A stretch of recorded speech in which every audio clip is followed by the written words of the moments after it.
Hello, and thank you for tuning in to the Flatirons Syndicate Motorsports Podcast. This show is brought to you by Flatirons Tuning, your source for any aftermarket or OEM Subaru parts. Be sure to check out our store at flatironstuning.com and stay tuned with Flatirons Tuning. So I've got to ask about the electric. Well, maybe we'll wait. But I saw your announcement about the electric Sierra, which is pretty cool. Yeah, it's super cool. It's been on the original idea list since the very beginning. And that technology changes pretty quick, and there's a lot of different ways to do it. And we wanted to make sure we were doing it right and sticking to our motorsport roots. So how big of an issue? It seems like the motor would be reasonably available, but the battery seems like that would be the biggest issue.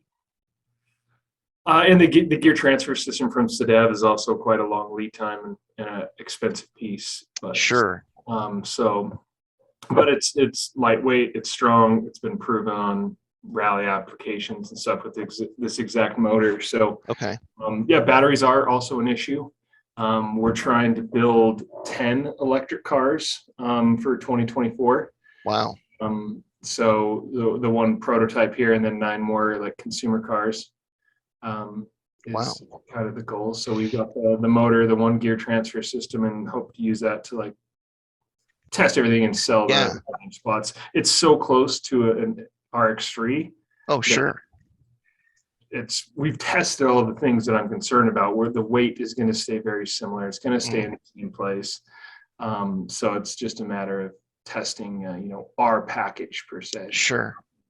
And I'm guessing that like with the weight, like it's so small and so light that maybe the battery, the size of the battery, the capacity of the battery is not as big of an issue. No, it is. It is. Okay. Yeah, but I wanted to keep true to the driving experience. My biggest complaint of every electric car is weight, and you have to have that to have range. Right. And I said, to hell with range. I want this thing to drive right. I don't care if it's for 5 minutes. Sure. It's got to be badass for 5 minutes. Right. And not carry that additional weight. So I don't even care what our range is, truly. We expect it to be able to do like a full Pikes Peak type run. So like 15 minutes of solid racing runtime at a minimum.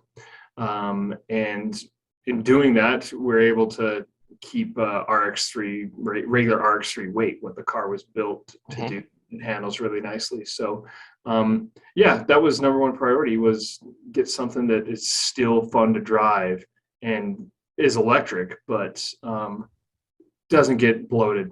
It was every single electric car I've been in or I've That's driven, the challenge. They're so heavy.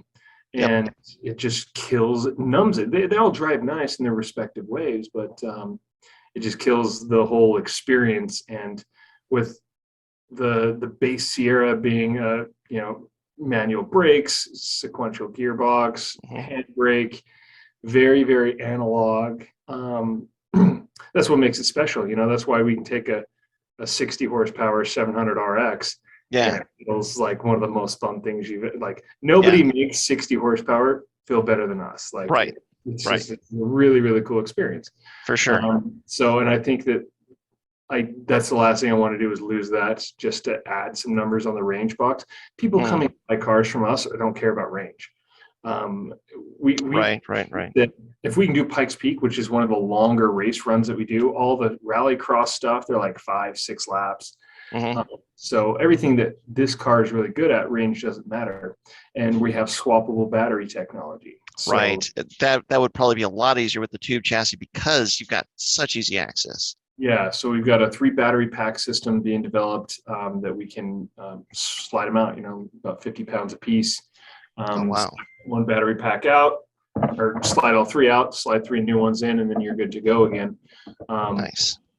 So there was a lot of thought and consideration and planning around all this and what I wanted it to be versus parts that are available, and I'm broke. So the cost of things and who's willing to partner up and help us on this stuff has been a big part of it. So sure. That changes the timeline of everything. Yeah. when you're broke. Well, I would say like trying to do it very cost effectively, and like that's a huge amount of R&D to like take on as a privateer, like even as a moderate size shop, you know? Yeah, I can't do it. Luckily, Yeah. we've built up a good enough like race reputation that we were able to partner with a company called Hypercraft, who is Oh, cool. splitting some of the costs with us. You know, That's for exciting.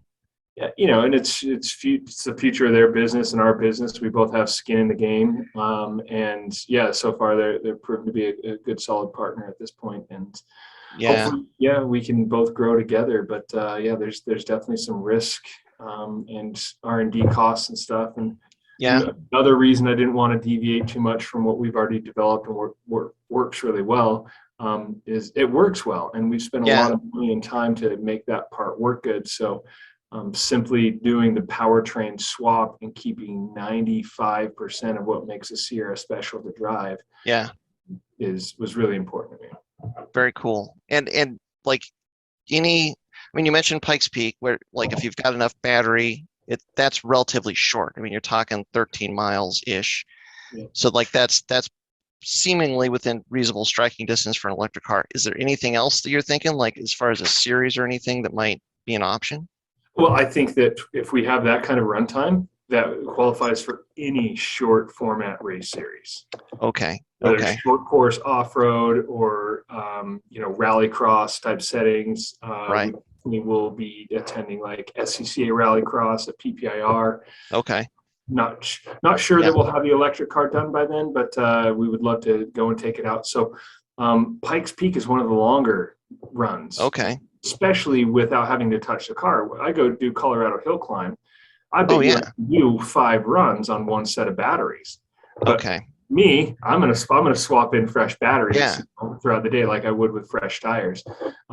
So it gives us the ability to cover 90% of the races that we deal with today. Sure. Without issue. I didn't even think of the hill climbs, but that makes perfect sense. That's like the perfect application. If you can do Pikes Peak, you can easily do any of the CHCA series. Any of them. I think the only one that's longer is that one down in Mexico, which is probably closer to 20 miles. And so maybe we don't have the juice for that one, but that's not quite as much of a hill. So maybe not yet. We won't know until we get into it. And the battery pack going in the first car is going to be a little bit different than the 9 cars that go out into the world. Sure. As prototypes are. So I don't know exactly what it's going to be, but I'm pretty excited about it. It's because it's putting down alpha levels of torque. And so this will wait. So you said the electric one. So sorry, Dussex, we're talking about the electric Sierra car that we're going to. Okay. I actually saw the post the other day, so I'm excited. Like rendering. And we were waiting for you. So we just ran away. We haven't even started yet.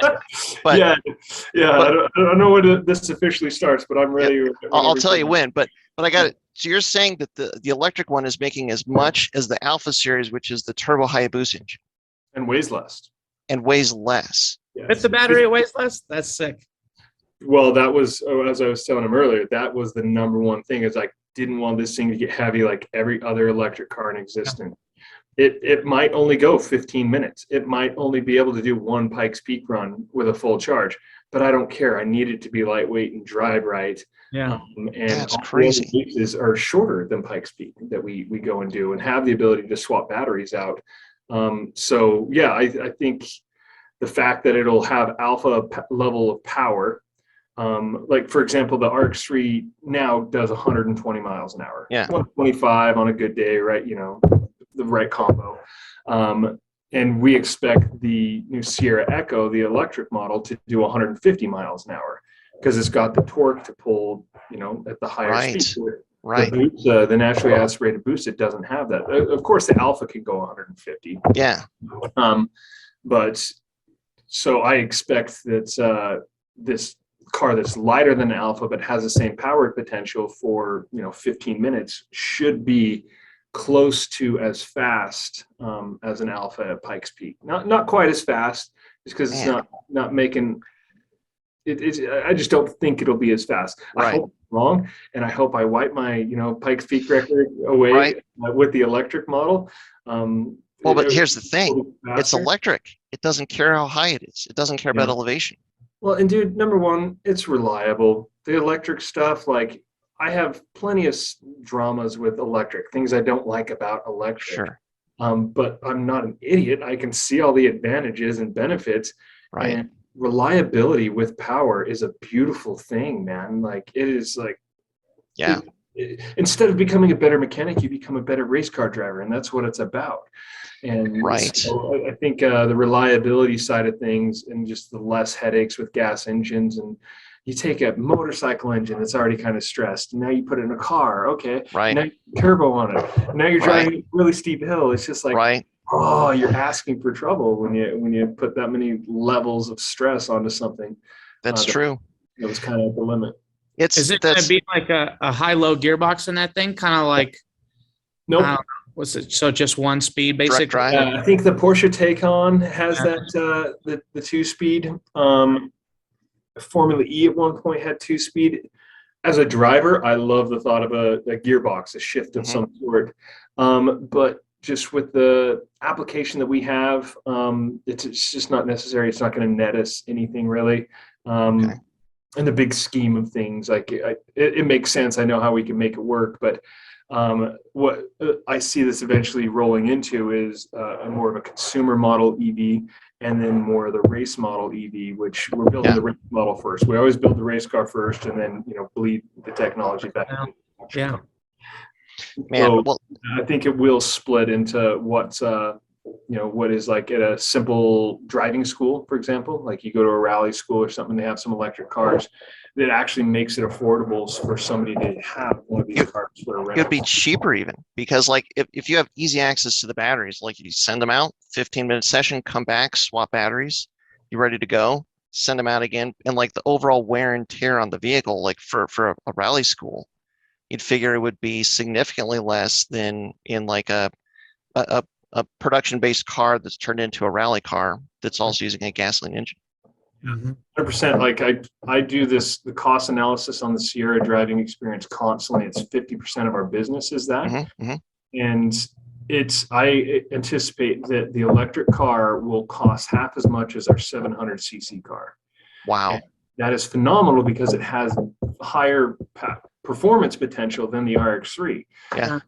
So, and with the ability to turn power down, so we'll have different maps, to extend battery life and stuff like that. So you're not giving some kid 250 foot-pounds of torque. We'll start them at the torque, and it'll last a little bit longer.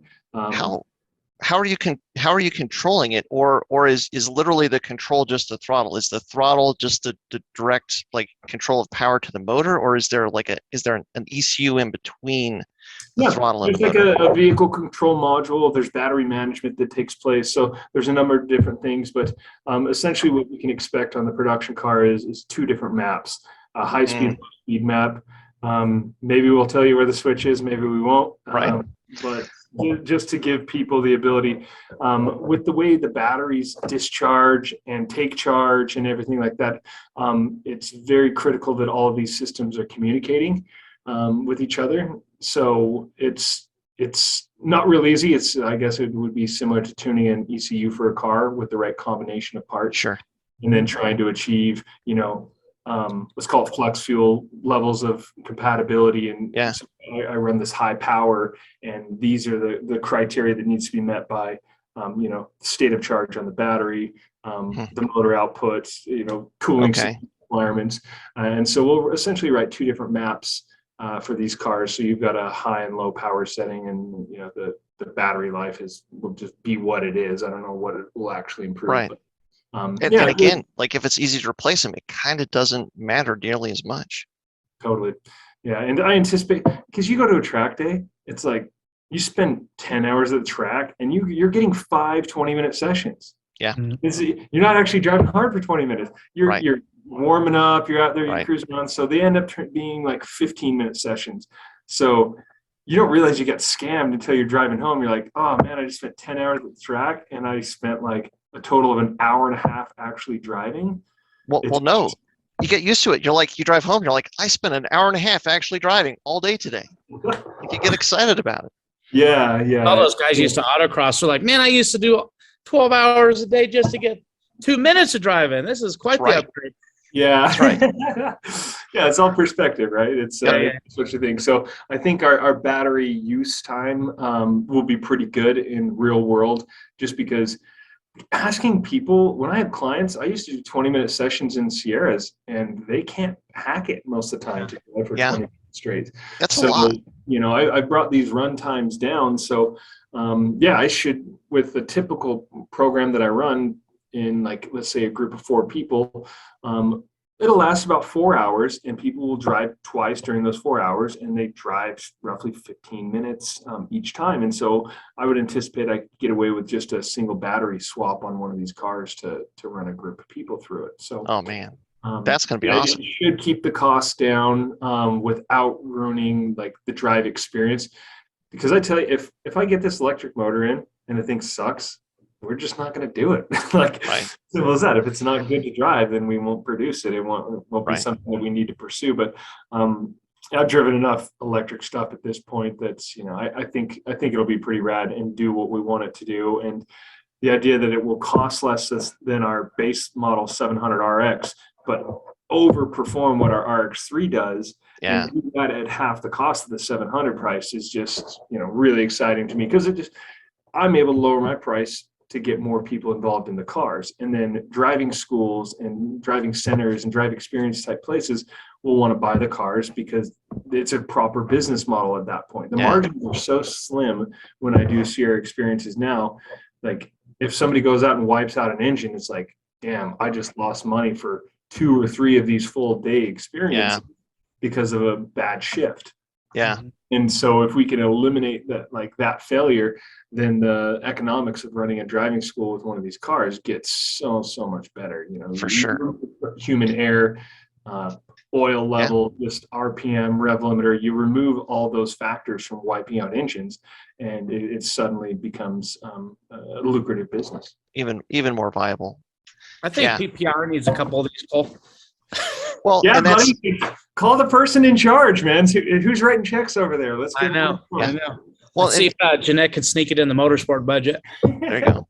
Well, and it seems like for this kind of like a purpose-built car that is like, having driven it, I know what the performance is like and how much fun they are, and that brings it even more like the higher level of accessibility, because if it's just a battery and electric motor, so many fewer moving pieces, it's just so much more attainable. Like if say NASA would pick it up, or like there was a spec rallycross series for these things, like that's such an appealing package to a novice racer, to know that like my stress levels, like the amount of wrenching that might need to be done to like go out and have a lot of fun for a whole season or whatnot is even that much less.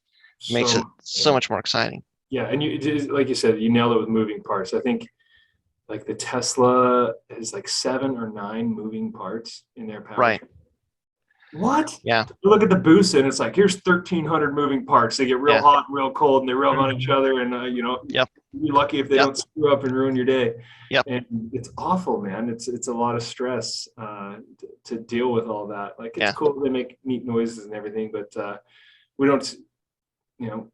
I'm not getting rid of the gas stuff. This stuff is in addition to. I love gas race car engines and everything that we've been able to do with fuel. Nor do I think we're ready for a complete EV car takeover. Like, it's just not. It's not feasible. We're not ready. The EV's not there either. So battery tech is just it's getting there, but it's not quite there yet. Yeah, it's good. Even tracks need to figure out, like, we have all these 50 amp plugs around here, and if you're not paying attention, those Tesla dudes are definitely plugged into it, which I tell Jazz, like, you guys need to control that. It's like, but there's a lot of tracks that just aren't set up, like, built around like the friendliness for EVs yet. Like Pueblo is a good example. La Junta, I mean, there's like 12 outlets at La Junta, period. I mean, High Plains is all set up around, you have to rent a whole RV spot, but I mean, it could be a lucrative investment as these things start to catch traction and start to move on, where you start seeing these, like, at least medium charge power stations being implemented. Yeah, and it's coming. For my situation, I've driven EVs on the street early. Like I leased my first EV in 2013, and I lived with it, and I did that for 5 years. So I know how like stressful and range anxiety and what a pain in the ass it is to own an electric car. And so I wanted swappable batteries, because if I, like, let's say in my Nissan Leaf, if I could carry like a trunk full of spare batteries, I would. I absolutely would. Sure. Because running out sucks. It happened to me a few times where I misjudged the weather, and so now I'm running, white wipers and the drag from the snow. Like, I got caught out a couple times, ended up with 0. But if I could have carried, 5-10 more miles of range in my trunk, I absolutely would have done that. So the swappable battery pack idea, where you have like, let's say you've got a driving school PPIR, you've got a wall of batteries, they're all charged up. You only run the events during the day. And so everything charges up overnight. You load up the cars and you swap them out as needed.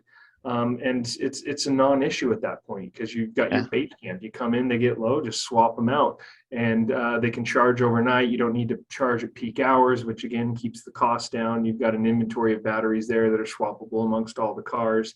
So it is well, and with that scale in mind and the user friendliness.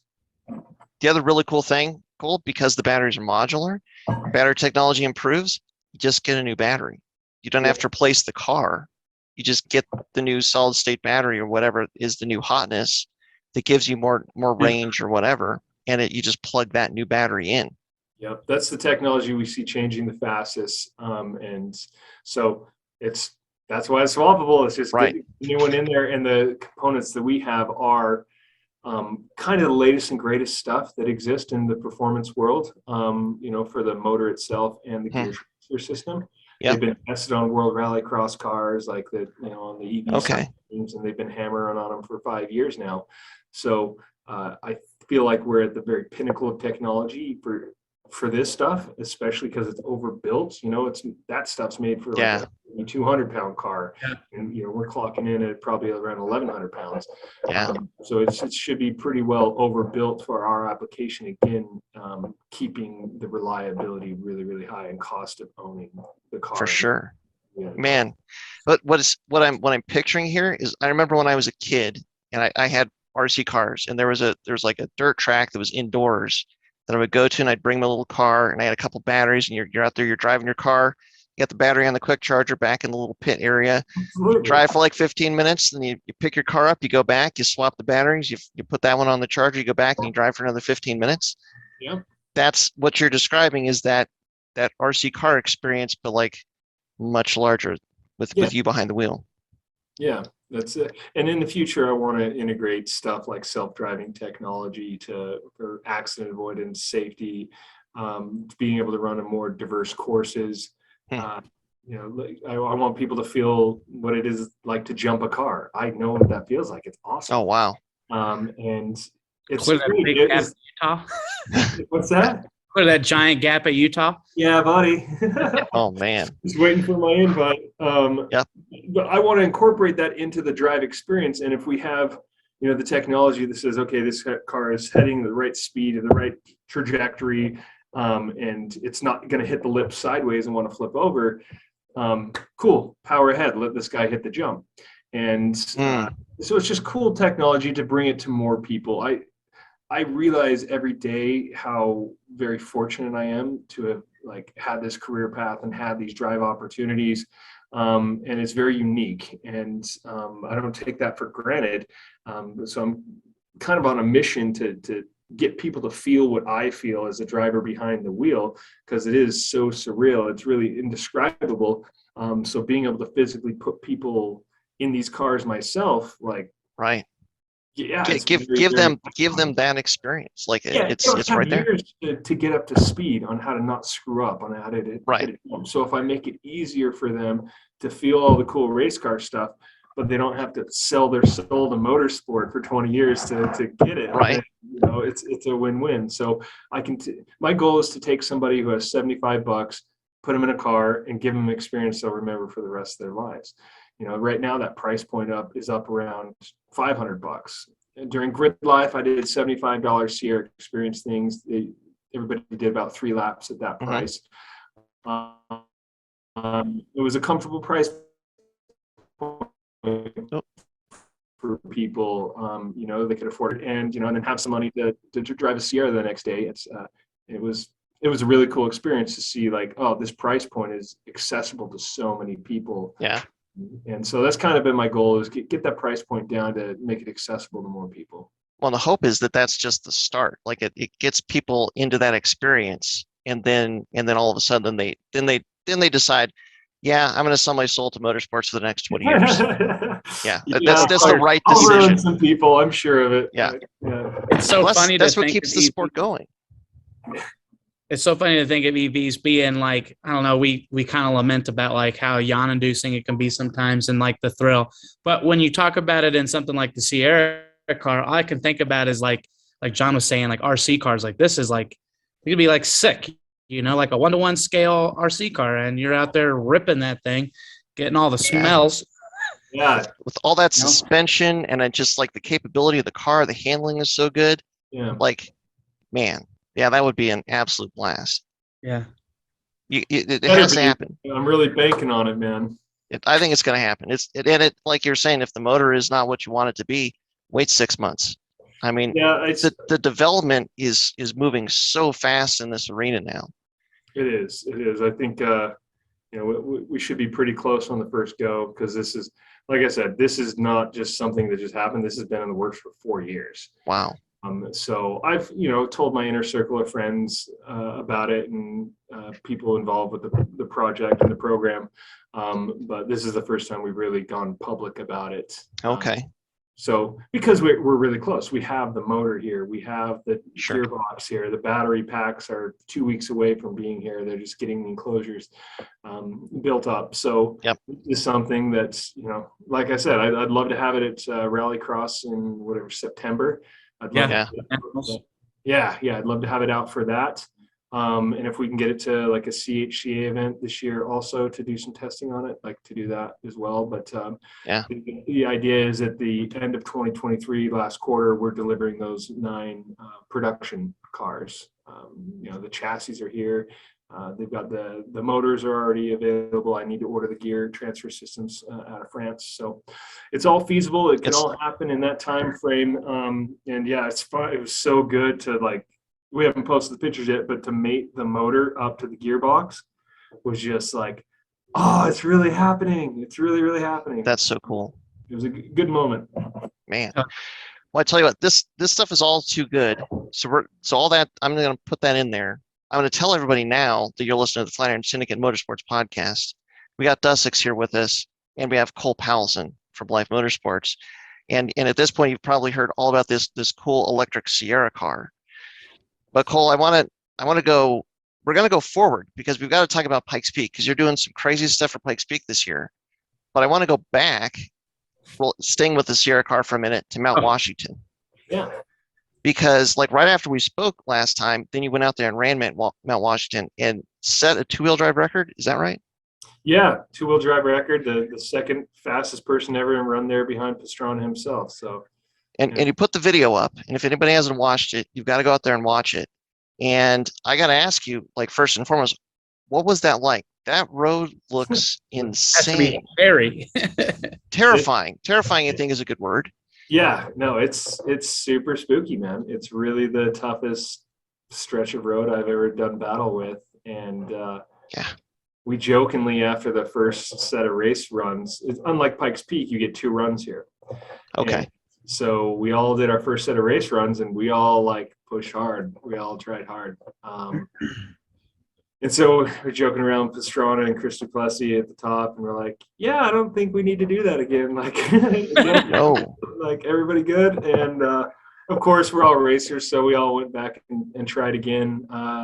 Travis didn't go any quicker. Chris went quicker, and I went quicker. But by the end of the second run, I was like, I'm good. That is as much as I can handle for the day. Two max attacks runs at this mountain is it. So I definitely could have gone quicker if I learned more, but like, you can only do so much in a single weekend there. So we're extremely excited with our results for the first time going there. But yeah, it is not a road to be taken lightly. It's difficult. What it looked like is like it really a dirt road that just lived a long life as a dirt road, and then without any kind of like landscaping or manicuring, they just decided, yeah, let's put some asphalt on top of it. I mean, just like the undulations. I mean, it's like you were driving a paved rally course or something, and it looks super narrow.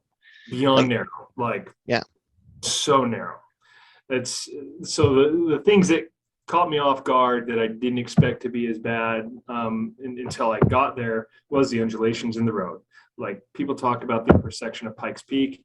Well, those are like bumps. Mount Washington there's literal like asphalt waves that roll up the mountain, and it's super sketchy from the bottom all the way to the top.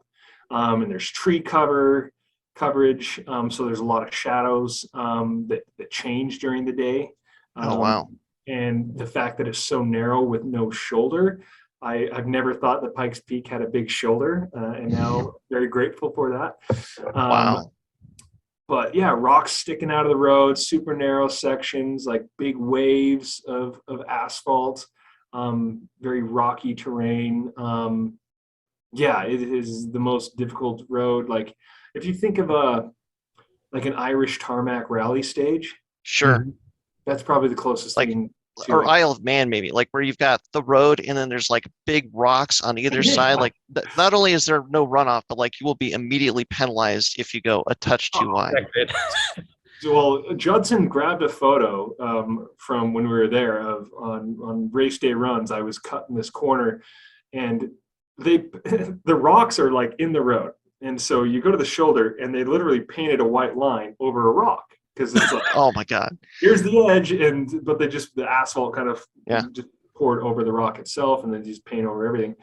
And I remember puckering like because I cut the corner a little bit too much. And you can zoom in on that photo, and it looks like I'm riding over the top. And this is like giant 2 fist size rock, and I just brushed against it, and I remember it, but I had no idea that Judson got it perfectly on camera. And that's just one of those things that road has that you would never deal with anywhere else. I caught air multiple times during my run. And here's a funny story about, catching air at Mount Washington on the first set of practice runs up to the top. Pastrana goes, "Hey, how many times did you catch air?" And I said, "Oh, I think 2 times." He said, "Rat, but be careful, because you keep jumping further as you go faster. The road is so narrow that if you jump too far, you land past your turn-in point." Oh man. And or your breaking point. Yes. Oof. And I was like, oh, he's totally right, because you think going faster, like you're jumping further. Well, that's great to a certain point until you miss your turning point, because the road constantly moves. There's no section of straight road there. And so it kind of adjusted my driving on a couple of these sections where I caught air immediately. Like the next time I made runs, my run was faster, but I wasn't doing like the jumps. Yeah. It's high. So I'm glad he gave me that piece of advice, because I would have just been charging harder and harder, and then eventually landed past my turn-in point. But just little stuff like that's at Pikes Peak, you avoid the bumps and stuff like that. And but there's not near the sets of giant challenges that Mount Washington threw in front of us. So it's a hectic road for sure. And I think I want to go back, Well, that was going to be my next question, is like, are you going to go back? And it sounds like still some calculation being done there. Yeah, I'd go back under the right circumstances. It's it's expensive and time it's far, do all that stuff. Yeah. But if the right partner came along to fund the program, then I would happily do it. I'm not in a position right now to fund my own racing.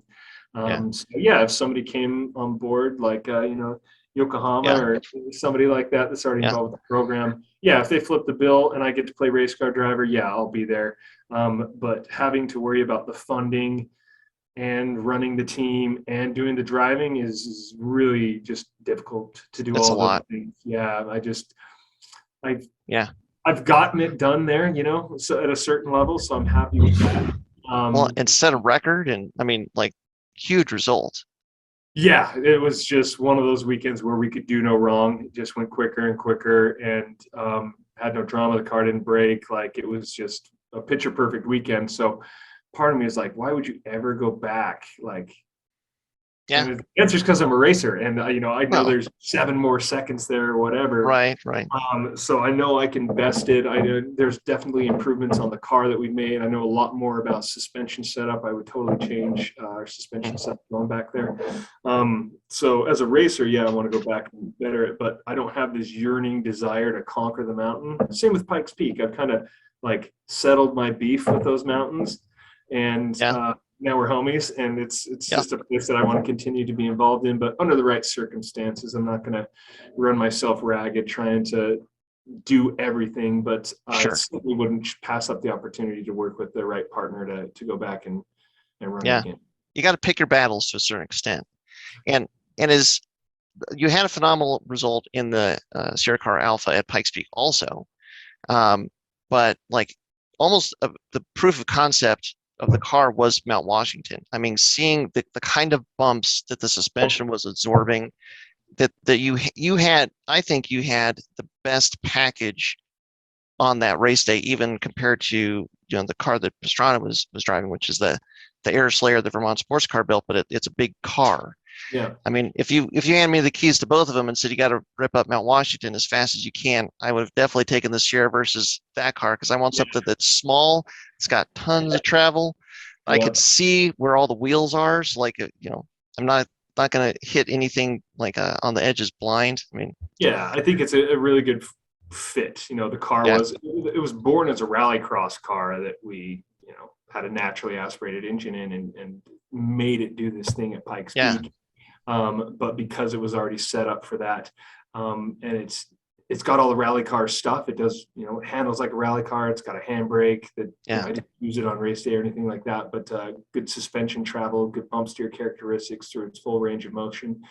The fact that we're airborne multiple times, it was, I think it was pretty well suited for that place. And at no point did I like drive beyond my comfort limit. I was at the limit, but I didn't feel like I took on any unnecessary risks or tried to I need to squeeze more time out of it. When I made my second race run, I said, I'm going to do the same thing, but smoother. And I actually picked up more speed by using less brakes. So I was over braking into certain areas. And so just using a little bit less brakes, I still had, good apex speed and good drive out, but, it was under the braking zones where I carried a little more confidence to get the thing rolled into the corner. That netted some extra time gained. That's awesome, man. What an experience for sure. And again, like anybody that hasn't watched it, it's going to look like it's fast forward and like double speed. It's not. I could only imagine, like, when you were driving, did it feel like it was in slow motion, or was it real time, or did it feel just like crazy hectic as you were? It's hectic, man. Yeah, it was one of the most like, this is like the rally. Hey, Cole, you want to be a rally car driver? Like, now's your chance. Yeah, because it was just, you can't see any corners. I don't know my ass from my elbow there. I don't know anything about that place. Like, I barely knew which direction the next corner went. So I can't say that I mastered it or anything like that. So I was driving what I could see as fast as I could. Okay. But I certainly didn't have the place mastered by any means, which made it all that more hectic for me. So it was the most on point day of driving I think I've ever had in my life, as far as just being like as good as I could have been with the training that I'd done. iRacing didn't even have the game out yet. They launched it there. The Pastrana had some opportunities to drive it on the sim, but the dirty dog, he already knows the mountain better than anybody, and he got on the sim a lot. So now that the sim's out, you can get into practice and learn it a little bit. But I didn't have any of that. I could look at some people's old car footage, but nothing was useful. I got too dense. Yeah, I got there early and ran the rental car up and down a few times, and I hiked the mountain. I felt like that really it's not the same course, but I felt like I just became, one with the mountain in a sense. So I hiked from bottom to the top and just got to learn a little bit more about the features and check it out from another perspective. And that, was what I had to go on race day. But I was far from mastering. Man, sure. It all came together. Excellent shape right there, hiking up the mountain. Like, I need to put my foot on every corner. I love to hike, man. I do the Manitou Incline after Pikes Peak every year, and mountains and race cars are my two favorite things, definitely. So, like, the fact that I get to race cars up beautiful mountains is like the best thing ever. So, very cool. You make chickens and race cars are right up there. So, like, the mountains kind of get in the way of that. That's right, man. Well, let's move on to Pikes Peak, because Cole, I wanted to touch base with you before it got completely insane for Pikes Peak this year. As we're recording this, it's April, end of April. So we've got 2 months, roughly speaking, till testing. Yeah, 6 weeks till testing. Yeah. So you've got 2 crazy projects that you're working on. Yeah. And I don't know, which one do you want to start with? You're building, you're taking one of your GT-Rs and you're putting in a diesel engine to run it as a diesel engine vehicle at Pikes Peak, and you're basically working on restoring and modifying a Prodrive built WRC car also to run on Pikes Peak this year. Yeah.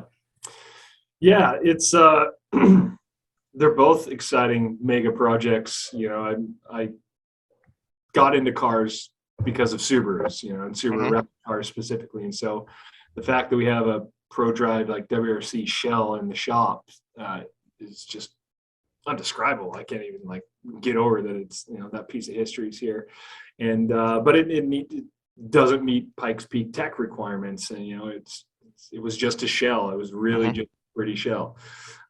So we had a client that picked up the car from a friend of ours, and we started building it.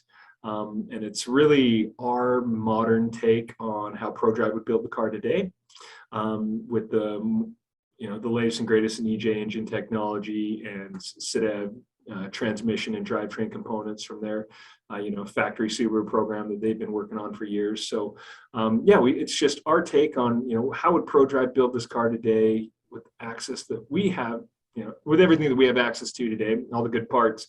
Because those cars were archaic, in the late 90s. Right. It's like they just made it work, but it was all junk compared to what we have access to today. So, this is our take on that. The owner, John McInnes, who's trusted us with that project, will be the guy steering it at Pikes Peak this year. He's run there in the past with his Sierra RX-3. So super cool. We tried to just keep it as pure as possible, as pure and true to what the original Prodrive car was, while utilizing some more modern stuff like the drivetrain I mentioned, Motec ECU, sequential, all that good, cool rally car stuff. And so my inner Subaru fanboy is just loving seeing that. Oh yeah. And come together, and I can't wait to see it run on the mountain. It's gonna be a special day. Yeah, it's going to be awesome, because it's still, it's the Subaru EJ. It's going to sound like a Subaru is supposed to sound, and should make all the right noises and be lights out quick as well. Yeah, so it's going to be fun to watch. Should be. We're keeping power pretty conservative and everything. Just we want to make a good solid run. We almost went higher power with an additional cooling system in the trunk and everything like that. And we said, you know what, let's not compromise, what makes this car special, and do all this extra stuff on the build, because nobody cares if that thing runs at 10:30 or 11:30. It doesn't really matter. Just to see that car run at speed is going to be special enough. So let's not booger it up with a bunch of unnecessary add-ons just to keep the thing cool and whatever. So it's not making crazy power or anything like that, but it'll make the right noises, as you said, and it's all the original livery. A couple stickers will be modified to meet some sponsor requirements and stuff like that, but it's going to be the truest thing to a Prodrive WRC car I bet you 99% of the people at Pikes Peak have ever seen. So, that one's pretty special for a lot of reasons. Me personally, the guy, John, who owns the car, and then the team here that gets to have all this creative direction on building this masterpiece. So hopefully it's one of those Prodrive cars at auctions for a bunch of money in the future, and say we had a finger on it. For sure. How much of a challenge, or was there any challenge as far as finding parts because it was a WRC show? Because like you were saying, like back when at the late 90s, early 2000s, when Subaru was running this, like a lot of this stuff was bespoke. They were making it for that specific application, and then they were constantly changing stuff. Like, did you run into any hurdles where there like maybe suspension pickups and stuff that had to be we knew there was modified? a bunch of hurdles, and we didn't even approach them. Okay. We built it from scratch. Okay. Like the parts that came from Prodrive that were on the car, those are the Prodrive parts. We haven't sourced anything else outside of that. Okay. And so it's like, we've used more parts from Vermont Sports Car on this than Prodrive parts, and it's Okay. They're the latest and greatest in doing that sort of stuff. So it's going to have Riger suspension on it. And then it's got a lot of like more sport suspension components, uprights and stuff like that. Rallispec built the engine. It's got a Cosworth intake manifold, Garrett turbo. We are going twin scroll. Like I said, all the Sadev drivetrain stuff. All of the engine mounts to the subframe mounts, everything is custom, like super unique, just specifically for this car. There's some of the more sports stuff is kind of generic, in a sense, but the intercoolers, custom builds, Cosworth intake manifold, drive-by-wire. It'll have Motec dash, PDM, and it's got all the right stuff. All the good stuff, but if you look in the interior, it's very much how the original Prodrive car was, because we were able to have all those bits saved. Exterior is going to look identical to the way that car competed, but underneath, no parts are being shared. Sure. Yeah. It's almost 20 years later, right? I mean, just the amount of technology, how far it's advanced is crazy. More than 20, isn't it? Because it's there's a 2000 this was chassis. A 97 that was like the show car in 98, which has some it was always a show car. And so they put the pretty body on it, they put the proper cage in, they did the interior, but it just was pretty. That was it. It had no functional parts. And then they put some parts from like a 2000 bodied car on it. But it's originally, I think, a WRC 97 chassis. Okay. Wow. That was, had some bits on it from like 2000. So, it's a long time ago, ancient years. Like I look at what I knew about cars in 97 and it was like, I was clueless, man. I didn't know anything was going on. Well, didn't even have a driver's license yet. Yeah, I didn't. Yeah, I turned 60 in 2002. So, yeah. Oh man, making me feel old here. That's all right. John, get with it, Grandpa Cooley. I know. Hold on. Let me recalibrate my walker, so we can keep going here. Well, and the interesting thing about the WRC cars back then is they were much more closely tied to the production cars or to the street cars at that time. Like they didn't get completely crazy like they are now for probably another 5 or 7 years. Yeah. So it's cool that you had to make some stuff, but I mean, it's like the best of the best that's going on. So like, it's still something like it's borderline attainable to the rest of us that are enthusiasts. Like maybe someday I can put those more sports subframes on my car and do this, that, and the other. There's still stuff that we can look at. Like everything you described is potentially out there for most of us to apply to our cars if we so choose. Yeah, that was it. There wasn't, like I said, many off the shelf parts for us to grab, but we did when we kind of met the motorsport requirements. But and it's gonna be fun. French. Yeah. You say what power you guys are shooting for? Just curious. Like 330, 350 wheel. Oh yeah. Okay. That is really real. That's definitely conservative. Which wrong with it. I don't want to go be changing engines and asking you guys for parts all week. I keep telling John we just need like a whole separate trailer and just bring it with us. Like we might use stuff, but you could definitely make a market on it for sure. Well, I think we're going to be struggling enough with the other project, which is that diesel-powered R35 GT-R. So that one's really an odd duck.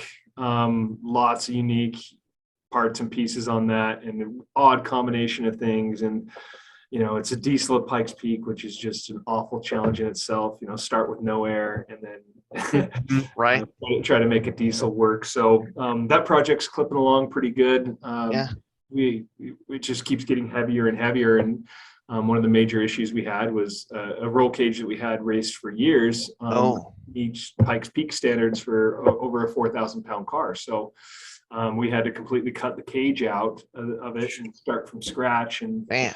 it sucks because it's a perfectly good cage, and Wow. but we raced it for years and years, and so it did get some use out of it. But that was kind of an unforeseen thing that came up as we just said, hey, you know what, we have to add this weight on because we need cooling and reliability. And so we just bit the bullet and said, hey, put in the 2-inch cage for that. But it'll be 700 to 800 horsepower, rear-wheel drive, 4-speed automatic transmission, super common on those, manual valve body. Leaf spring front end. Yeah. Leaf spring front end. It'll have a lot of the factory R35 like GT-R pickup points and suspension components and stuff like that. So okay. Yeah, a lot of the suspension and brakes are just what were on the time attack / race car previous.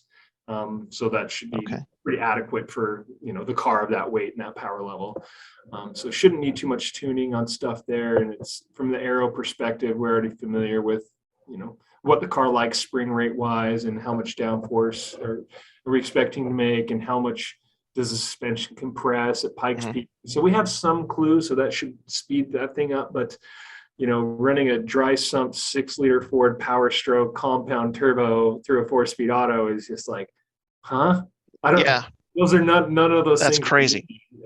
So it's been a big learning curve. But our primary partner on the project is Riff Raff Diesel. They're based out of Oregon. They do a lot of Power Stroke performance. Okay.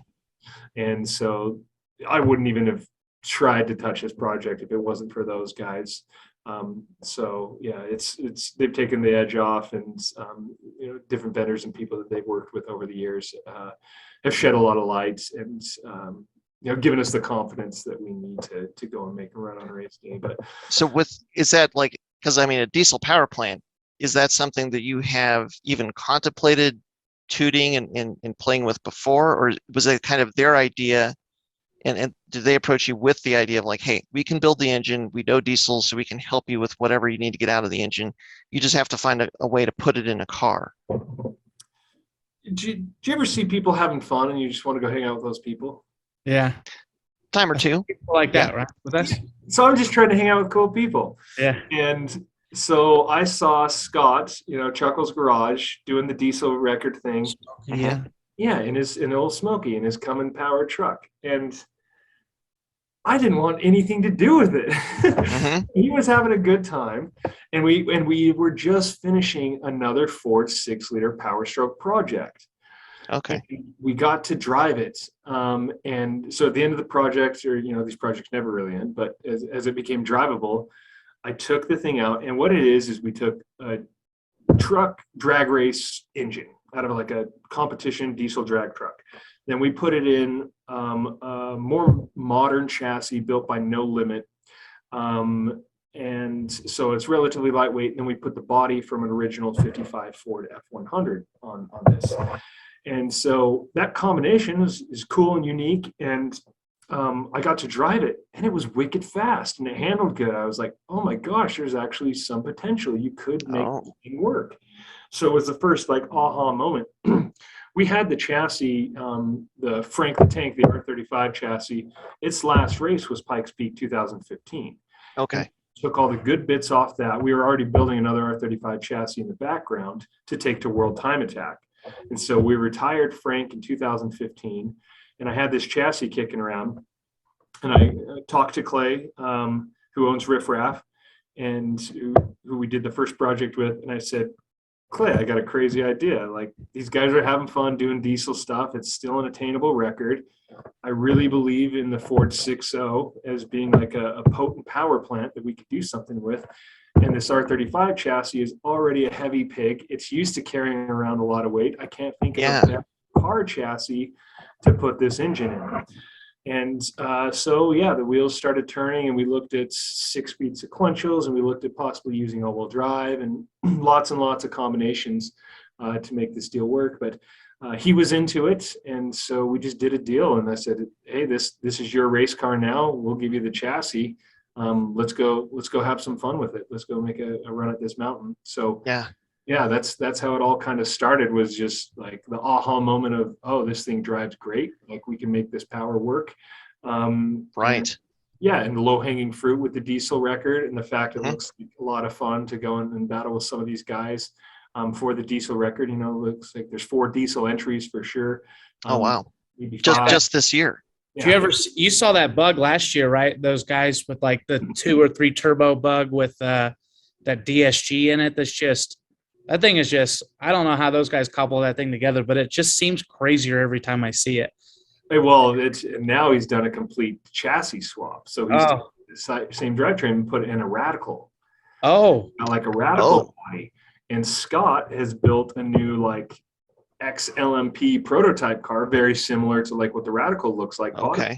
And he's putting a smaller, lighter weight diesel engine in that. Interesting. And then Aaron Kaufman's running the truck that currently holds the record. Yeah.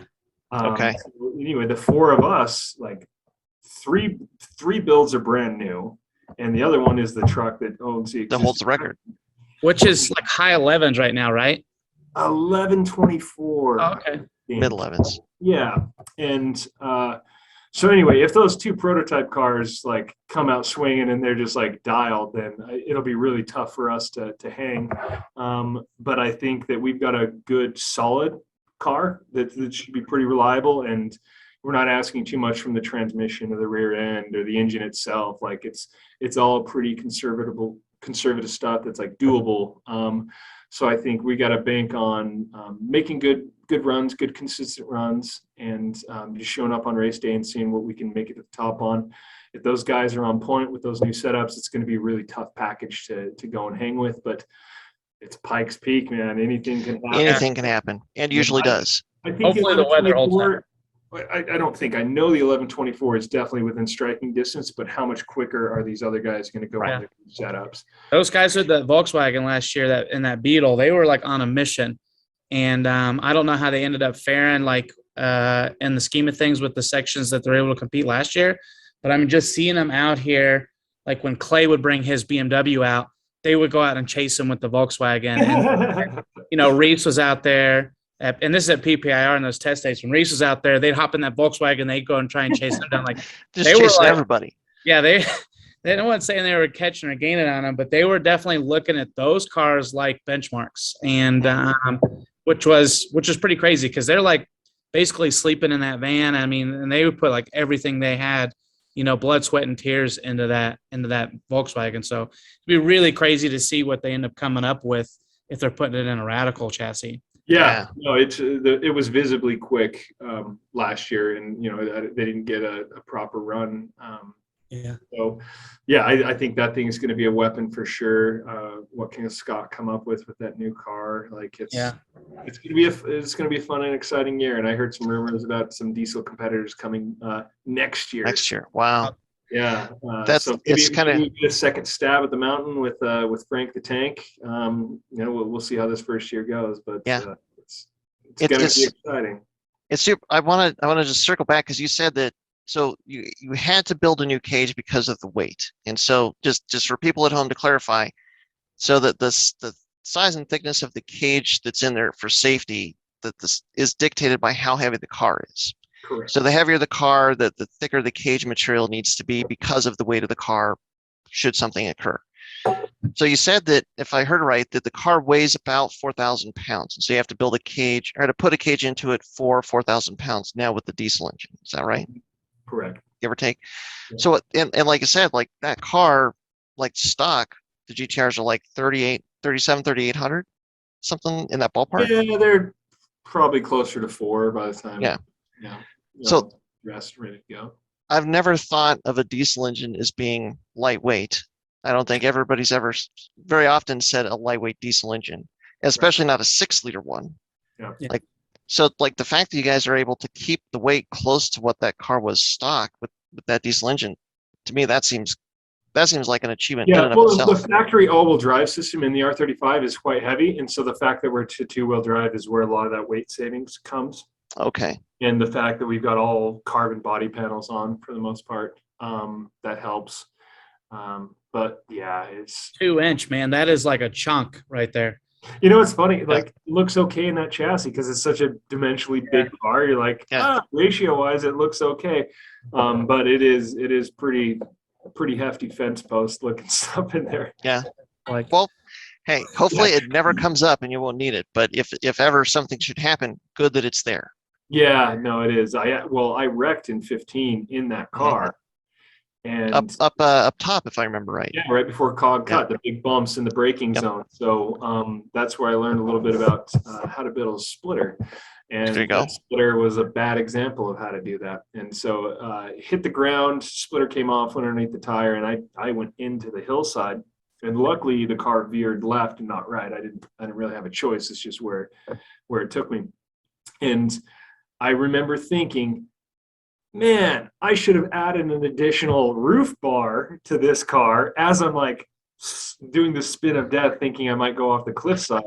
Because if you go upside down in the boulder field, like the boulder can just come through the roof of the car. That's true. And Never thought of that. Yeah. Or your butt. yeah, Yeah. but both bad options. I can't handle either of those. Yeah. So I remember thinking as I'm mid-accident, like, damn, I should have had this tube put in, and so the new car has 2 roof bars on Nice. it. That is commitment to developing your design. It's like in the midst of that, thinking, next time we'll put these in. Yeah, and we had the opportunity. Nice. Well, and it's going to be super exciting to see because thinking of as you said, a lightweight diesel engine in a Radical. I mean, it would seem like that's probably that has a lot of potential, like because of the lightweight.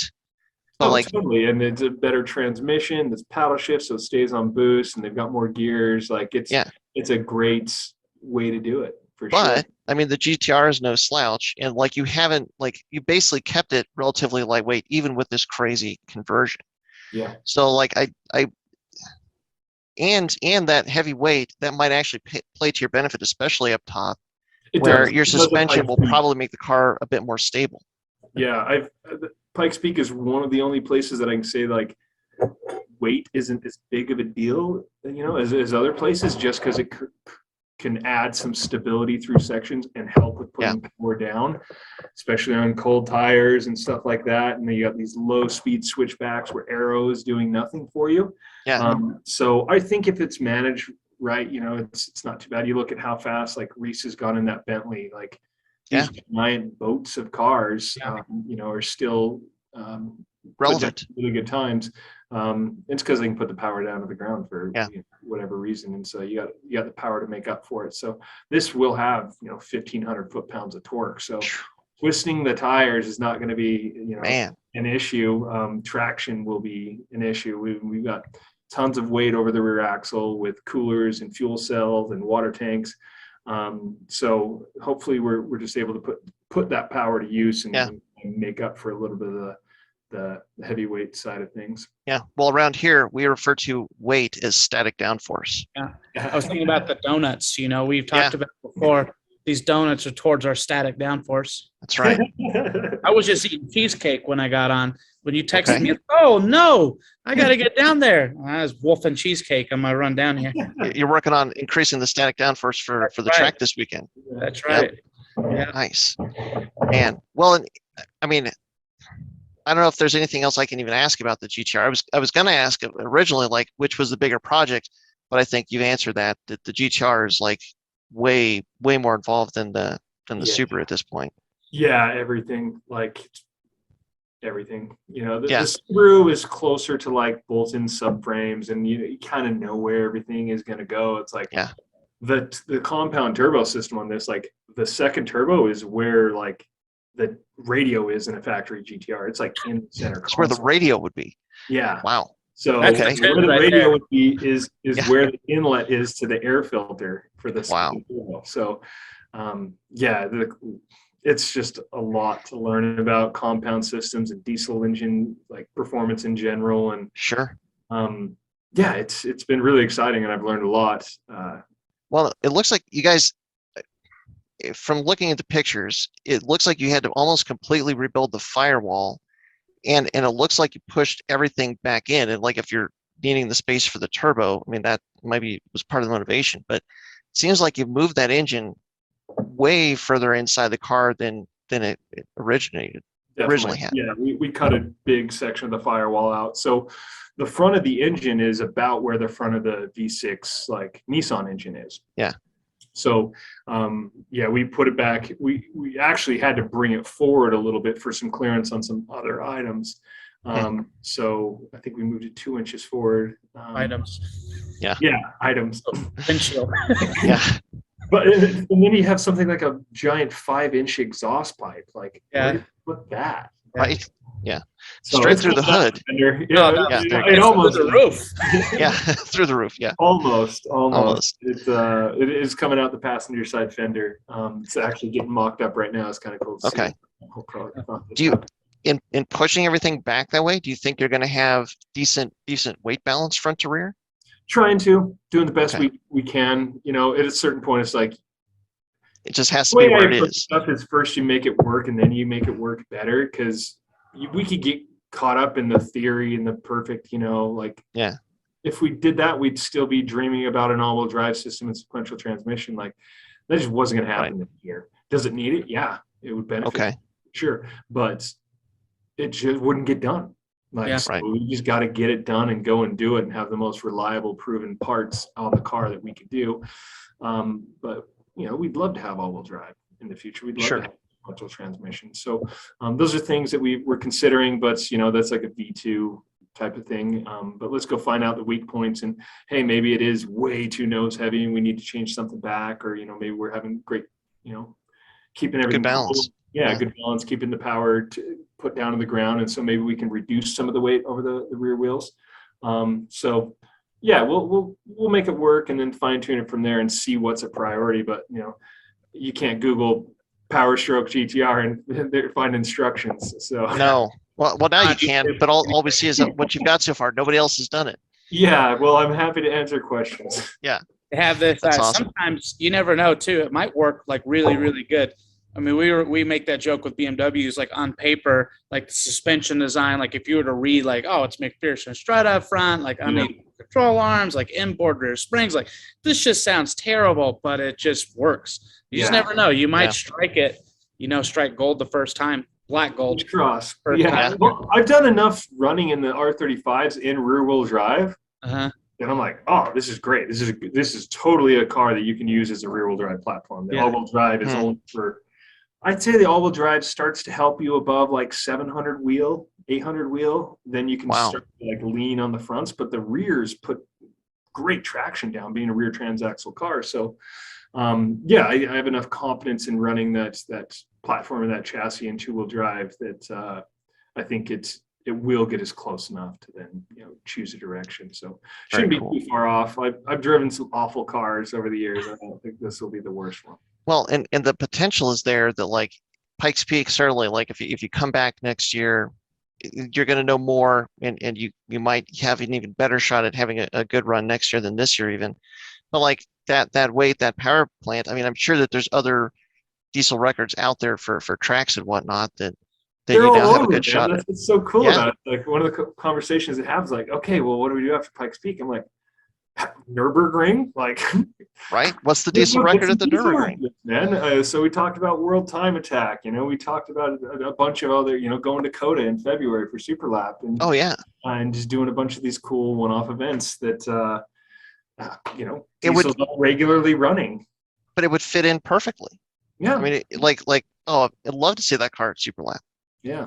So that'd be awesome. You know, we're trying to think of some cool things, and you know, we're just gathering partners right now to help with, you know, the effort to go to these races. We know we're covered for Pikes Peak, but beyond that, we want a spot in SEMA. So trying to get booth figured out for that. Continuing the racing into the next year. I don't know if that means another year of Pikes Peak, or if it's just a day at Super Lap, or maybe we're putting it on a container to go over Nürburgring. I'm not quite sure where the fate of the car lands, but right. I doubt it stops at Pikes Peak. For sure. Yeah, I mean, if you're going to put all that energy into designing the car, couple refinements, and then all right, where can we put this thing next? But if any race can ruin somebody's perspective of motorsport, it's Pikes Peak. Oh, don't tell me that. If you want the soul ripped out of your body and to ask why would I do this, Pikes Peak can give you those feelings. Why is it the challenge of the length of the event, the conditions being the conditions at Pikes Peak are just, it's bonkers. It's one of those things where kind of on paper you look at why would you start a race at 9,500 feet and just go up from there, and it's just everything. I love the mountains. I love to be there, and so it doesn't faze me. It's I love to wake up early and be on that mountain. So that's fine for me.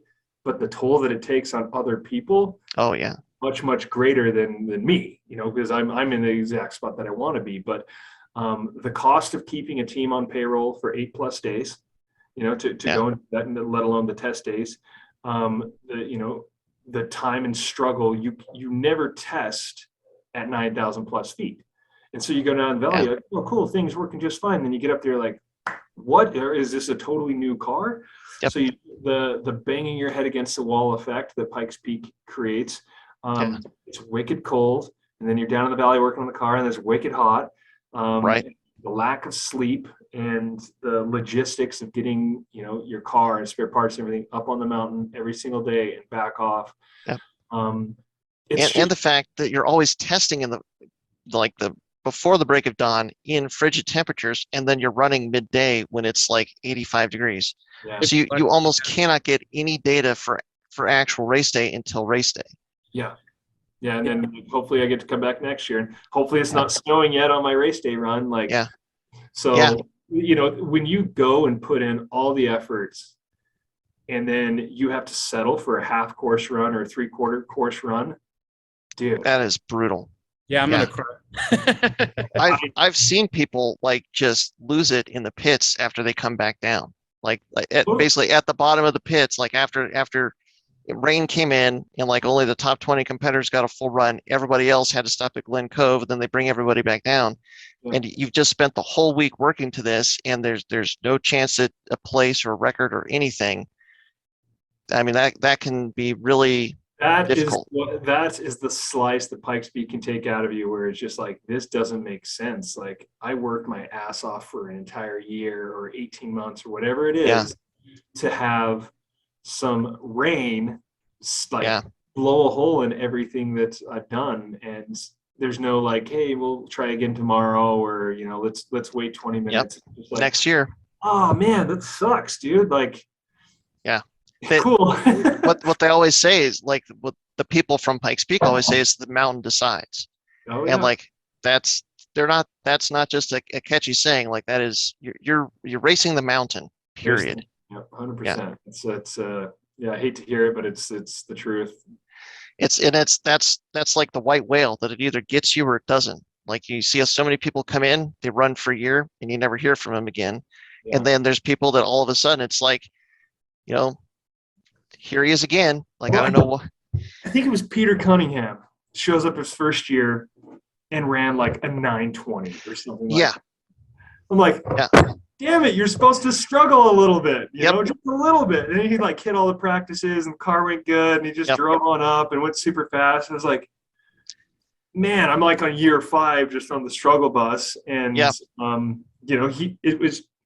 was the decades that he put in leading up to that. Yeah. And the team too. Preparation and everything to go and do that. But it honestly, it chapped me a little bit, because for 5 years in a row, nothing had gone easy for me. And just watching him show up and do great, I was That's not fair. You're supposed to struggle like everybody else. You know, you don't have a good Pikes Peak struggle story. So well, it's like Sebastian Loeb was that way too. I mean, but the way that they were able to do that is, I mean, they just had cubic dollars that they threw at it. They rented the mountain. They were able to do the testing that nobody else could do. Right. And I think I've heard that there's now some rule prohibiting another team from coming in and doing that or something. But so it's like it has happened a couple times, but for most of us, that is not the way of it. You've got to pay your dues. You've got to get up there and run the race a handful of times to just get a feeling for what you're dealing with, get a feeling for like where you need to focus your attention just to keep the car reliable and running. And then once you've got that under your belt, then you can actually start worrying about going faster, bringing times down. Absolutely. That's either way, if you get a result there, whether it's first year, 10th year, like you've earned it. Yeah. Just a finish. It doesn't just like happen. So whatever you did leading up to that moment, you know, you put in the work in some way or fashion. Yep. And the mountain decides if the mountain decides or not. Absolutely. Well, Cole, we're coming up a little bit over an hour, so I want to first of all thank you for making the time and coming to chat with us again. But before I let you go, because you've done so many cool things, I have to ask you about one more, which is when I reached out to you to come on, you're like, hey, I'm actually in Australia. I'm going to World Time Attack. Like, okay, holy cow, that's awesome. So you were there this year, and I think you were doing some commentary there, right? I think I saw you. Yeah. So what was that like? This is the first time World Time Attack got fired up in 2 years, and there's a lot of guys just chomping at the bit to get back out there. What was that like? What was it like being back there? So good to be back, man. And like World Time Attack's just special. And I was worried about, you know, their country's just coming out of major lockdowns and no public events for 2 years. And this is one of the first like publicly attended like race events or major events or concerts or anything like that. So I was worried about how many people are going to show up and everything like that. And man, that country is ready to party. Everybody showed up. For only having like Australian built cars, no international competitors, no international teams. It was a great turnout and a great show. So something special they did this year is they ran under the lights. Yeah. It's that like, if you've never done that, the first time I did it was at like a little circle track, and it was one of the coolest things I've ever done. And now I like love running underneath the lights. And so that was a whole like new level of dramatic effects to, you know, the Time Attack cars running at night under the lights. It's just a really, really special ambiance.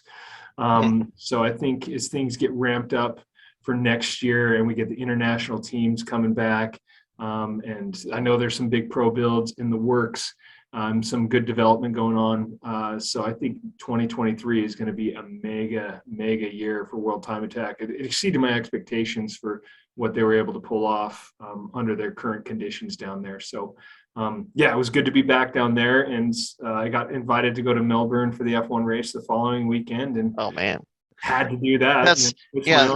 You're already there. Stories. Yeah, you've already gone 3/4 of the way around the planet. Like, why not just stay there for the Formula One race? Why wouldn't you? I already plan on staying for the week, and so I plan on staying already. But I didn't plan on flying to Melbourne. But nice. The opportunity came up, and flew over, checked out the new F1 cars, got to watch them. Kind of the same feeling and effect there, where everything is just recently unlocked the world to them. It's probably the most amount of hype I've ever seen in a city for a motorsport event, you know, a major city like Melbourne. Like, I bet you 80% of the billboards in the city, especially digital ones, were advertising the race. Wow. And, you know, whether it was a supercar race or F1 being there or the Porsche, like Carrera Cup, whatever they call it there. It was a great showing, and lots of excitement, lots of people spending money in the pits, buying T-shirts, doing the whole thing. They had a really good turnout. I think over 400,000 people over the weekend made it out to the race. So, motorsport in Australia is alive and well, and they are certainly happy to be back out. That's so cool. Engling again. So yes. I wanted to ask you about World Time Attack, because one of the storylines that kept coming up as I was watching it was the tires. There's a lot of people that were having issues with the tires, like delaminating or whatnot. I feel like that's every year, though. Yeah, it's been every year for sure. Yeah. Do you think that because there's such purists to that original parameter of what time attack was, like where it originated in Japan. Do you think they're starting to warm to the idea that they have to like look at different tire construction, or is it looked at as just kind of that's part of the challenge? I believe it's part of the challenge. Like, Okay. you definitely looked at other tires every single year. And in fact, for Pro Class, it's open to other tires. So there's not a spec tire for Pro Class. And so some have tested other tires. But for me, when you have time attack cars that are unlimited, what's your horsepower number? Nobody cares if it's 1100 or 2200 horsepower. Like, good luck. Right. And so there's some limitations on aero in relation to the factory width of the car and how much it can go. No regulations on power. And so the only control factor that they have is the tire. And so if you're blowing tires because of loading, you're blowing tires because of loading. It's because of something you've done. Yeah, this is the tire. And so if you need to dial back downforce or take power out or not run 2 hot laps in a row to manage that tire, run less camber, whatever it is, that's the limiting factor. And, I was one of those guys that early on, I'm in an extremely heavy car. I was arguing for slicks to like close the window. And once I started to understand, that the tire is the limiting factor and whoever manages the tire the best gets their run. It's a really, it changed my way of looking at it and just saying, okay, in a lawless world like time attack, right, we all have to deal with this tire at a certain level. And so I saw, tire issues that were self-inflicted from teams, tire issues that were from a result of lack of testing on new suspension setups, tire failures that were related to punctures, where they saw pressure going down before the tire flattened. And so, it's not just like, hey, this tire is not adequate for this, because it's been very adequate for a lot of teams to go very fast. But it's at the limit of people managing it and asking a lot, whether they want to run lower pressures or higher camber numbers or whatever it is. Sure. It really is. I also see it with the greed too. Like the Tilt Nevo is a good example. 2019, they had like set 2 flying sectors. And like, oh my God, this is awesome. And they had to bail. And you're like, no, what? Keep going. This is the time. And then they blow a tire. Yeah. Like when I was watching the coverage this year, I thought I was watching like video from 2019 when they blew another tire again. I'm like, did my live stream freak out? Like, what's going on here? And like, it was just, I get it too. You have to exercise restraint to an extent too, because we all know in the time attack world, and I try and get this to a lot of these time trials guys, is like there's only one condition that's going to make the car the fastest and you the fastest, and that's the best condition. So anything other than like the ideal or best condition is going to be second to that. So why are you trying to break the car? Why are you trying to overdo it? And so it's interesting for sure. And they're always looking for ways to improve and keep it safe for competitors and everything. They don't want to see tire failures, And if like the under Suzuki failure, that was standing at pit wall wicked fast. That was not a tire failure. That was a suspension failure. Everybody thinks it was a tire failure because the tire blew. Well, the suspension component failed and loaded up everything on one tire. That's what caused it to blow. And that was a very scary hit, but the tire had nothing to do with the failure. It was a result of something else failing, which took the tire out. So they're always looking for, the next best solution. And, the big change that they made from previous years to this year was open up other potential tires. Hey, if you don't think this tire is suitable, go find one, you go do it. Yeah. And teams tested on other tires and none of them worked like this. So they gave the top teams the option to run other rubber. And I know that they're exploring other options going forward. But I do believe that it's self-inflicted by the teams at a certain level, or it's an accident because you picked up a piece of carbon or a suspension component failed. I've got no drama with. I think is a fantastic tire, truly the fastest tire of its type, without a doubt, that I've ever driven. and it holds up to ridiculous levels of downforce most of the time. And when you just ask a little bit too much from it, then it's going to fail like any other tire. But I expect them to continue working on it, and they're not like dead set, hey, we have to do that. And Yokohama's not dead set saying, hey, it's got to be this thing. So I think as the sport progresses, we're going to see other tire options open up. Sure. Naturally. But yeah, But honestly, I don't have worries about running our giant heavy car with tons of downforce on that tire, because we took a really conservative approach to our setup. Yeah. Well, and if everybody's having to run a very similar tire that is not, a racing slick, then it's somewhat of an even playing field. And if that's the pop-off valve, to limit certain degrees of speed, I never even thought of it until you said it that way, but that makes total sense. Like now, that's part of the challenge. You have to figure out a way to build a car and manage the car around a lap to get maximum performance out of that tire without exceeding it, because then that's where the penalty comes in. Yeah.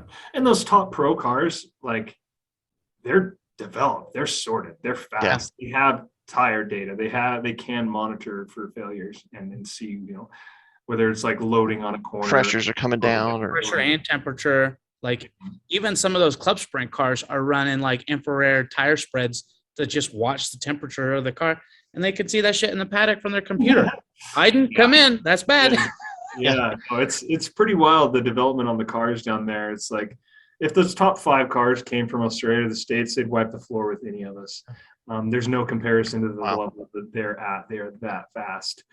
So they've got the tools to get the data to make the right decision. But it's time attack. Everybody's trying to go the absolute fastest and break the record the year before. And so, it's just the pointy end of the stick that we've gotten to in this game right now. Yeah. Were there any cars? Oh, sorry. Go ahead, Dussex. I mean, I just appreciate, like, Global Time Attack did it, and they had obviously a lot of pushback and stuff. But I'm glad, for me personally, that it was a good tire and not like a subpar tire. Totally. I mean, so I think it's at the bare minimum. You see all these people complaining, and from a spectator standpoint, like, oh, well, they should be able to do this, they should be able to do that. I was like, I'm glad we're not spec'd on RS4 Hankooks. Not that there's anything wrong with them, but I mean, an AO52 is so much faster. Yeah. And I did like that they were like those Club Sprint guys were able to run AO52s this year over the AD08. So I don't know, like, I know that tire personally is stupid fast. So I'm glad that, like, at least those tire companies are investing in the programs and their fast tires, good tires. Yeah. Well, and Yokohama, Japan made special molds just to create the tire that is the pro class tire. Yeah. Because they believed in time attack and what was doing. And so they put their money where their mouth is, and they created that tire knowing they'd never sell enough tires to make their tooling costs back on it, because it is such a niche tire. But yeah, they want the best tire possible. And I think it's a great brand to be aligned with Time Attack. And certainly it was a strong partnership for what we saw in Global Time Attack in the US. I fully support the decision to do that, even though there was some kickback in the beginning. It's like, it's better for the long term, for sure. Yeah. It supports what we're doing too. I mean, I'm sure there's an offset of cost, because all of us have talked to JD and know that it's expensive to run and put those events on, and you don't always get it back. You don't always make your money. And so it's nice that they're helping. If anybody thinks JD's making money off Time Attack, they're a crazy fool. Yeah. He's like Time Attack Jesus. He's doing everything he can to keep it strong and working for the people. And he would never make a selfish decision to choose a tire contract with a subpar provider, because they sponsored a little bit more money or something like that. So he definitely has the best interest of the Time Attack community in mind with all his decisions. And it's really a selfless act on his part. Yeah, 100%. Love that guy. For sure. Well, and Cole, just to wrap up, were there any standout cars or things that you saw there that just really impressed you or blew your mind or anything? Yeah, a couple things. So I was a pit reporter for the Club Sprint and Open class cars, and dude, Club Sprint is so fast. Street cars. So this guy Jamal went. He's got an Evo. I think it's a 6 or 7. Anyway, I should know, but I don't. And he went like a 133 in a street car and just decimated the competition. And so that was, to me, a standout as one of like the most dominating performances at World Time Attack ever. He just showed up and threw it down, and it was super impressive. And I looked at the car, and it's so simple. It is so original Evo. It is not dramatic. It's not over the top, not tons of custom parts, like just a simple package. And, the saying, keep it simple, stupid, KISS. Yeah. It's it totally applied, and the results speak for themselves. I think about how fast that car went. So that was a big standout. And then another club sprint car was a two-wheel drive new Supra. I've been super impressed with the new Supra platform across all different types of competitive racing. I think it's just, when it comes out of the box that good, it's a great starting point. So he was the fastest two-wheel drive car, had professional aero designed for it, and went really quick. And I think those cars are just going to get quicker. Another car that impressed me was the Yaris GR. I had one as like a rental car, if you can call it that, while I was down there. So I got to drive it around for about 5 days. But they also had another guy competing in one in the club sprint class, and he went like 136 or something like that. So for brand new car, brand new platform to go that quick was really impressive. So those two new cars and the old Evo that just wiped the floor with them. Was really cool to see, how fast those club sprint guys can go. I mean, when you look at like the times that like the top open class cars were, the difference between the Evo and those top open class versus the Evo and like the next closest car and club sprint was just like, that gap is like almost this, like, how do you throw a dart in between the top open cars and, and the second place? It was super cool. Like watching it was just like, you got to be kidding. I thought at first when he ran that 133, because he did like a 135, which everyone's like, oh my God, that's insane. And he goes out with a 133, just like, what just happened? That's the one perfect lap that everybody's talking about. Yeah. Well, let's see. I got it right here to remind me. One perfect lap. Hell yeah. So he got it. That was probably the standout thing for me. And seeing those new cars and how quick they can go right out of the box, with not a lot of development, time. Very cool, man. That's awesome, man. I can't wait for next year, and I can't wait for Pikes Peak. It's just it's unrelenting. Like there's just cool stuff happening all over the place these days. Man, well, you're gonna have to come back more often, because I feel like every time we see you, it's like we're holding off on 2-hour podcasts. Like, we got to catch up. Oh, don't worry. There's this. Yeah, it's just crazy, man. Over the next month or so, you're going to see me release some cool stuff. A couple like personal car projects, things, not nice, kind of shop related, kind of some things that I'm trying to spend some racing efforts doing. So I'll definitely keep you up to speed on some content that's coming out, and I'll definitely see you guys. Pikes Peak, probably. Pikes Peak, I'll be there for 2 weeks in Colorado Springs for Pikes Peak, and then I'll spend 3 weeks there. It looks like in August between Rallycross Nationals and Grid Life and CHCA stuff. So I've got to get like a temporary residence or something. Pass for Colorado or something. There you go. That's you can't see it, but that's the Pikes Peak International Raceway right behind me. Yeah, buddy. Yep. Well, this is my house. You guys literally lives at the track. Good. Well, you're about to have a roommate. Hell nice. Yeah. Well, very cool. Well, Cole, thank you so much for coming on. Thanks for spending so much time bringing us up to speed. Cannot wait to see what has come down the pipe, and really looking forward to seeing that Nissan and the Subaru like getting shaken down and doing some work at Pikes Peak this year. That's going to be a lot of fun. Yeah, buddy. It's going to be a good one. Heck yeah. Well, thanks so much for joining us. Thanks to everybody for listening and sticking with us to the end. Appreciate your support as always. And until next time, stay tuned with Flatirons Tuning. Thanks everyone for tuning in to the Flatirons Syndicate Motorsports Podcast. Once again, we'd like to let you know that your support is what makes this show possible. Be sure to check out our online store at flatirons.com for any of your aftermarket or OEM Subaru parts needs. And as always, stay tuned with Flatirons Tuning.